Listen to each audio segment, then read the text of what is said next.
قسمت میں لکھا تھا، نہیں ملتا، یہ نہیں ہوتا، وہ نہیں ہوتا. اگر یہی ساری چیزیں ہیں تو پھر قرآن مقدس میں اللہ نے کیوں فرمایا وَأَن لَيْسَ لِلْإِنسَانِ إِلَّا مَا سَعَىٰ؟ انسان کو نہیں ملتا مگر وہی جو اس نے کوشش کی. قرآن کوشش کے بارے میں کہہ رہا ہے. اور آگے قرآن نے فرمایا وَأَنَّ سَعْيَهُ سَوْفَ يُرَىٰ أَوْ كَمَا قَالَ، کہ جیسی تم محنت کرو گے اسی محنت کے مطابق تمہیں اس کا اجر دکھایا جائے گا. دنیاوی کامیابی کے لیے بھی قرآن نے دستور عطا فرمایا ہے، اور وہ یہ ہے کہ آپ کو محنت کرنی پڑے گی، آپ کو کوشش کرنی پڑے گی، آپ کو جد و جہد کرنی پڑے گی، آپ کو اپنی محنت و مشقت کے اندر کوتاہی سے دامن بچانا پڑے گا. جب آپ کوشش کریں گے تو جب رب نے فرمایا کہ تمہاری کوشش کا صلہ تمہیں دکھایا جائے گا تو اس کا وعدہ حق ہے، اور اس کے وعدے کے مطابق وہ کوشش کا بدلہ تمہیں ضرور عطا فرمائے گا. میرے پیارے آقا صلی اللہ تعالی علیہ وسلم کے پیارے دیوانوں، تیسری چیز ہے، یہ دنیاوی کامیابی کے بارے میں بتا رہا ہوں، تیسری چیز ہے ٹارگٹ کا تعین. اپنی زندگی کا کوئی ہدف آپ متعین کریں. مجھے زندگی میں یہ بننا ہے.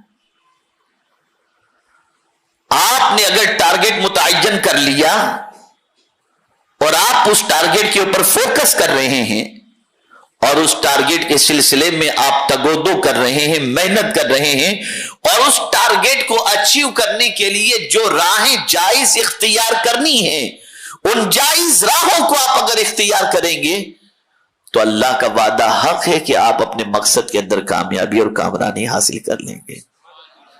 بہت سارے غریب بچے جن کو سپورٹ کرنے والا کوئی نہیں ہوتا، لیکن ان کا ویژن ہوتا ہے، ان کا ٹارگٹ ہوتا ہے، اور آپ دیکھتے ہیں کہ جھوپڑ پٹی اور میونسپلٹی کی اسکول میں پڑھنے والے بچے اتنے پرسنٹیج لے کر آتے ہیں کہ ناز و نعیم میں اور بنگلوں میں رہنے والے بچے بھی اتنے پرسنٹیج لا کر کے کامیاب نہیں ہوتے.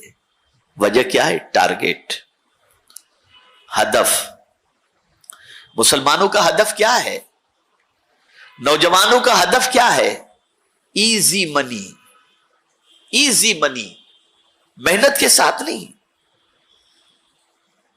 کس طرح سے آسانی سے ہمیں دولت مل جائے.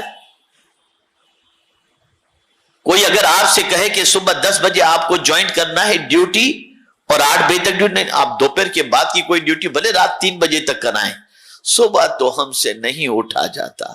یہ حال ہے ہمارا.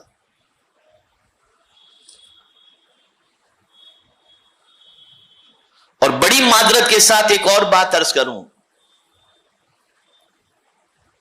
وہ بچے جو خاص طور پر نفل نماز کا بھی اہتمام نہیں کرتے، چاہے وہ ظہر کی ہو، چاہے مغرب کی ہو، چاہے عشاء کی ہو، جب کسی کے یہاں ملازم بن کر کے جاتے ہیں تو 2 رکعت ظہر کی نفل کی بجائے نفل کے ساتھ ساتھ اور 4 رکعت نفل پڑھنے لگ جاتے ہیں، اور سیٹ کہتا ہے تاخیر کیوں ہوئی؟ نماز میں تھا.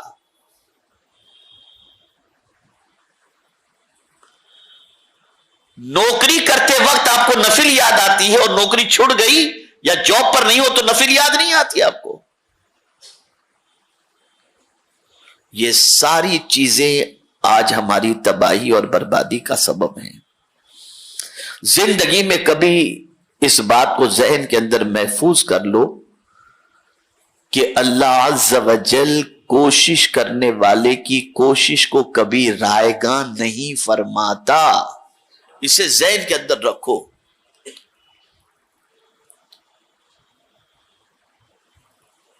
آپ کو اس کے لیے سیکریفائس، قربانی دینی پڑے گی، محنت کرنی پڑے گی، مشقت کرنی پڑے گی، کھپانا پڑے گا اپنے آپ کو.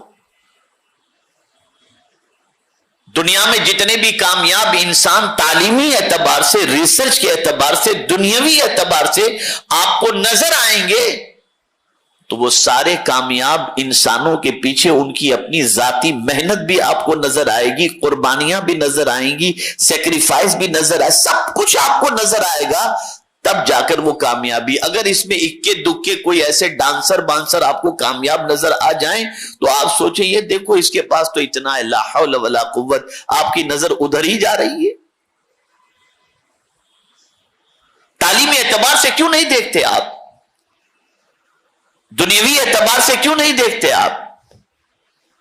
آج مسلمان کی سب سے بڑی ذمہ داری ہے کہ آج کا مسلمان تعلیمی اعتبار سے، اخلاقی اعتبار سے، معاشی اعتبار سے، کاروباری اعتبار سے اتنی محنت کرے کہ وہ ایسا دینے والا بن جائے کہ اس کے ہاتھوں سے کئی لوگوں کے گھر چلتے ہوئے دکھائی دینے چاہیے.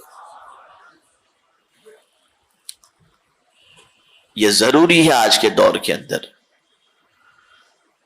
آج میں ایسے بہت سارے نوجوانوں کو جانتا ہوں جن نوجوانوں نے اسکیلز کے ذریعے چھوٹے چھوٹے کورس کرنے کے بعد آج ماشاءاللہ بہترین کما رہے ہیں اور اپنی زندگی گزار رہے ہیں، لیکن بہت محنت کر رہے ہیں، بے پناہ محنت کر رہے ہیں، بے پناہ مشقت کر رہے ہیں. ہمارے نوجوانوں کو سب سے پہلے سستی سے رشتہ توڑنا پڑے گا.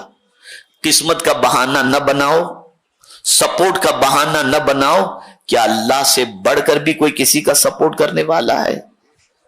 وہ قادر مطلق اپنے بندوں کو ضائع نہیں فرماتا. شرط یہ ہے بندہ محنت کرے، وہ کرم کی بارشیں نازل فرمائے گا. محنت